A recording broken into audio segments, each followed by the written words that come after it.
भोलानाथ उषा शारदा विद्यापीठ काकबराई रे संस्कृत दिवस पालित होईछि।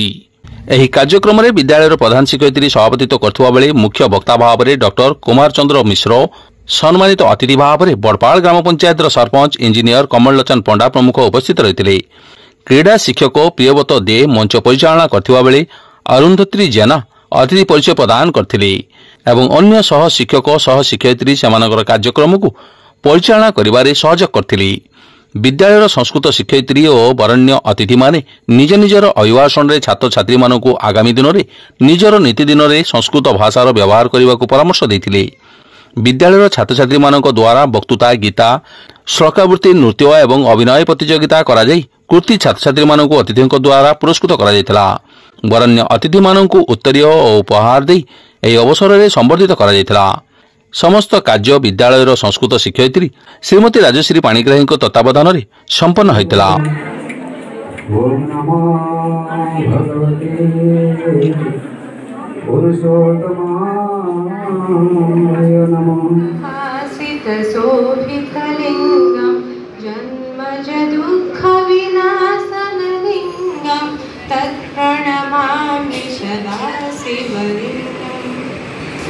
नमस्ते परम सम्माननीय अद्य सभायां सभापति श्रीमती हेमप्रभा अगस्ती महोदय, मुख्यातिथि अद्य अनुपस्थितः सन्ति।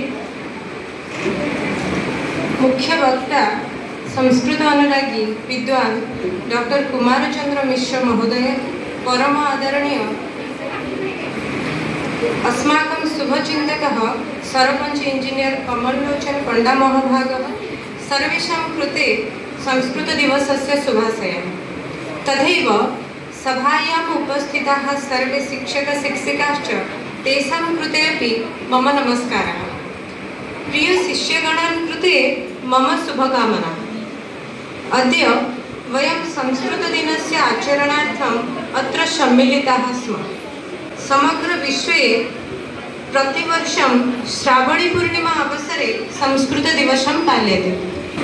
अयि संस्कृत अनुरागिणः एतत्तु हर्षस्य विषयः अस्ति यत् 2015तः संस्कृतभाषायाः प्रचाराय संस्कृतं जनभाषात्वेन प्रतिष्ठापयितुम् अस्माकं विद्यालये संस्कृतदिवसस्य पालनं महता आनन्देन अस्माभिः क्रियते। अस्माकं विद्यालयस्य छात्राः अपि जिल्लास्तरीय संस्कृत उत्सवे भागं गृहीत्वा पुरस्काराः प्राप्तवन्तः।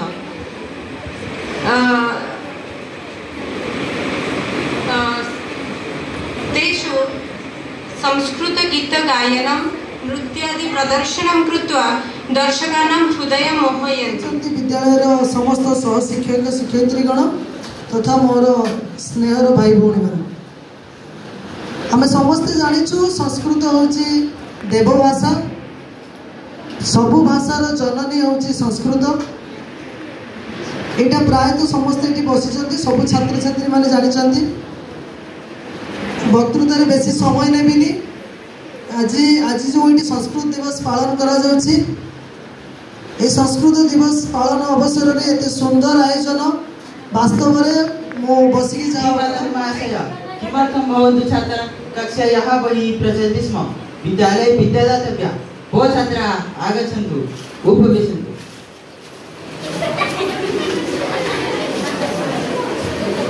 क्षम्यतां महाभागा, वयं भारतस्य तत्त्वं विस्मृतवन्तः। छात्रेषु छात्रत्वं नास्ति, बालकानां तु व्यवहारज्ञानं नास्ति। बालिका कथं भवेत् न जानाति। छात्राणां संस्कृति संस्कार च नास्ति। अस्माकं विश्वगुरु इति एवं चेत् कथं वा भारतस्य उन्नति भवति। अतः किञ्चित् पठन्तु, अवलोकयन्तु, भारतं जानन्तु। समग्र भूमेः परिषदकृत्वा परस्य तत्त्वस्य च बोधकृत्वा तत् भारतं विश्वगुरुः विज्ञात्वा